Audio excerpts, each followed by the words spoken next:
Atenção! Começa agora uma teleaula de Geografia do Ensino Médio. Você vai assistir a teleaula de número 14. Bons estudos!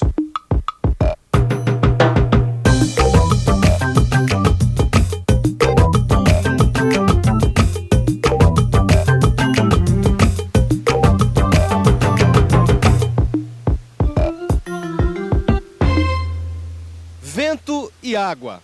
Essas são as duas principais forças que provocam modificações na paisagem.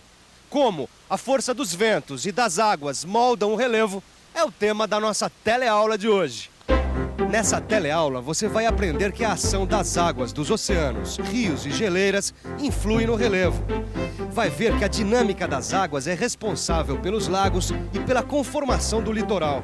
E vai conhecer os efeitos da força dos ventos na paisagem.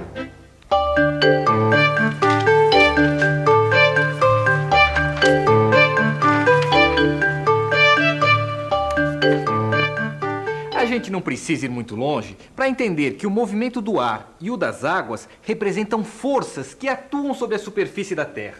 O ar e a água são os principais responsáveis pela morfogênese, quer dizer, pelo modelado do relevo. E um bom lugar para ver isso é na linha da costa. A linha da costa marca o encontro dos oceanos com os continentes, que apresentam uma série de formas geográficas, que são exemplo do modelado da paisagem, devido à ação das águas e dos ventos, como são as praias, as dunas, as restingas, os deltas e os estuários.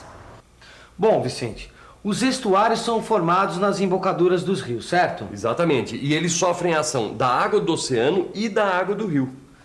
Mas espera, tem uma coisa que eu não entendi. O quê? Como é que atuam essas forças das águas, dos ventos e, sei lá, como é que faz? Pois é.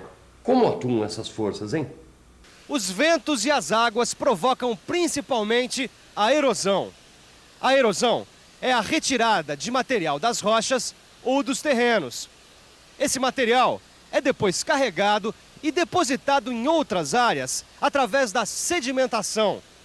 Ou seja, a erosão compreende o desgaste da rocha, o transporte e o depósito desse material para outros lugares. É mais ou menos isso que a força das águas faz na natureza. Tira o material de uma área e deposita em outra. O vento também, o que deixa marcas na paisagem. A erosão provocada pelo vento forma os chamados relevos ruiniformes, isto é, em forma de ruínas. O vento também influi na paisagem através do transporte e deposição de material, como nos campos de dunas. Essa força é chamada energia eólica, resultado do movimento das massas de ar. Assim como a ação dos rios e mares no relevo é resultado do movimento das águas. Para estudar o comportamento da água, o geógrafo se utiliza dos conhecimentos de hidrologia e oceanografia. A oceanografia estuda os aspectos físicos e biológicos do oceano. A água do mar está em constante movimento. O movimento das correntes marinhas, o das marés devido à atração gravitacional do Sol e da Lua, o das ondas devido aos ventos. Esses movimentos, aliados ao escoamento das águas dos rios e das chuvas, transformam a zona costeira numa área sujeita a constantes mudanças. Mudanças?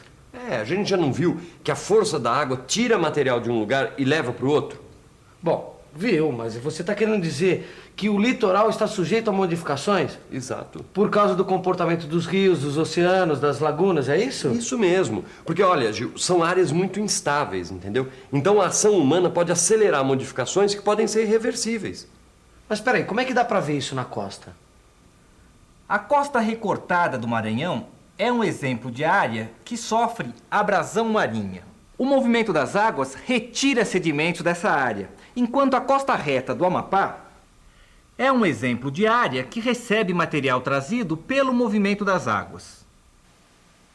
Essas áreas que recebem materiais trazidos pela força dos mares são chamadas de áreas de deposição marinha.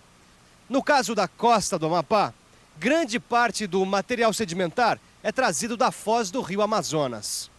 Da força das águas dos rios combinada com a força das águas dos oceanos, resultam formações como lagunas, deltas, estuários. E os estuários tropicais colonizados por manguezais, exemplos de mistura das águas de rio com do oceano, representam uma das áreas mais produtivas da vida aquática. E os manguezais, hein, Vicente? Será que ainda está sofrendo muito com os efeitos da ação do homem?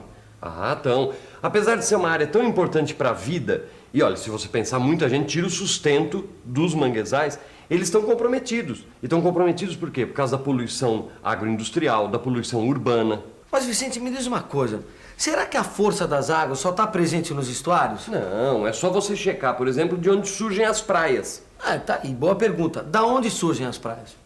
As praias são resultado do movimento das águas do mar. O trabalho do mar é responsável pela formação das praias e lagunas nas costas baixas e arenosas. Como são formadas pela deposição de sedimentos por correntes marinhas e ondas, as praias são muito afetadas pela intervenção humana. Praias em Olinda e Atafona são exemplos do perigo que a ação do homem representa. Elas podem desaparecer. O homem, ao modificar as condições naturais das praias, intensifica a abrasão marinha, quer dizer, a retirada dos sedimentos pelo movimento das águas do mar, o que coloca em risco as praias. E o homem também pode afetar a dinâmica das águas dos rios, que modela o relevo de uma forma diferente. As águas dos rios também removem, transportam e depositam materiais. De maneira geral, a remoção se dá nos altos cursos, onde a energia das águas é maior. E a deposição dos materiais retirados se dá nos baixos cursos, onde a energia é menor. Os efeitos no relevo são muitos, principalmente por causa da erosão. O processo erosivo se inicia nas cabeceiras dos rios, que são formadas pelas chuvas que caem nas encostas. Esse movimento desgasta montanhas e cria vales amplos ou cânions escavados. A resistência da rocha que a água encontra e a altitude que dá mais ou menos força ao rio é o que influi no efeito sobre o relevo. Para analisar a dinâmica das águas, o geógrafo interpreta a rede, formada pelo rio principal e seus afluentes. A superfície por eles drenada forma uma bacia hidrográfica. Um dos métodos utilizados para interpretar essa dinâmica e representar a distribuição da energia física de um rio em seu curso é o desenho do perfil hidrográfico. O rio Iguaçu, por exemplo. O Iguaçu apresenta desníveis pronunciados, devido à presença de rochas mais resistentes à erosão.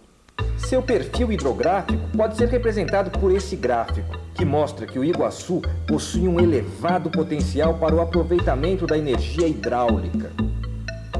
Quer dizer, então, Vicente, que a força das águas dos rios provoca um efeito de erosão. Exatamente. E a sua dinâmica vai... A dinâmica vai depender da resistência das rochas, do curso desse rio e da altitude que ele se encontra. Bom, entendeu? então o perfil hidrográfico mostra a distribuição da energia física do rio. Exatamente. Você pega, por exemplo, o Rio São Francisco. Tem trechos encachoeirados no seu alto e baixo curso, que permitem aproveitamento energético, e declives suaves no médio curso, próprios para navegação. Tudo isso pode ser representado no seu perfil hidrográfico. E o maior rio do mundo, o Amazonas, ele nasce nos Andes, onde as mudanças de altitude são grandes, e corre em uma imensa planície fluvial, com pequenos desníveis. A dinâmica fluvial pode sofrer modificações que intensificam os processos de erosão ou deposição dos materiais.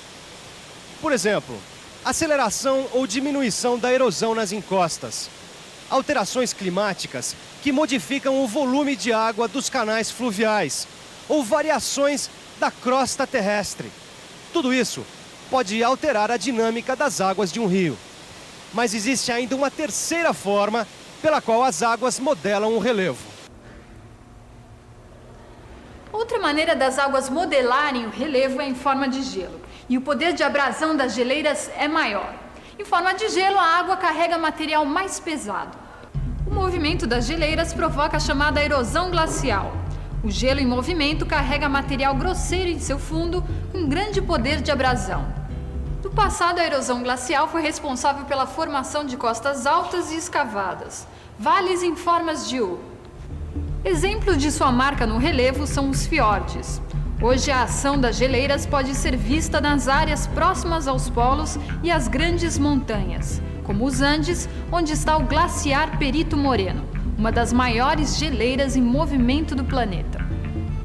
O estudo da força das geleiras, das águas dos rios e dos oceanos permite ao geógrafo a compreensão da dinâmica natural das paisagens e contribui para ajustar o ritmo das atividades humanas com o das forças naturais. E agora, que tal a gente revisar? E atenção, se liga aí que é hora da revisão. Na teleaula de hoje, você aprendeu que a força das águas e dos ventos influencia no modelado do relevo, a morfogênese. Viu como o movimento da água dos mares influi no litoral, tirando material de uma área e depositando em outra? E como a atividade humana interfere no processo natural?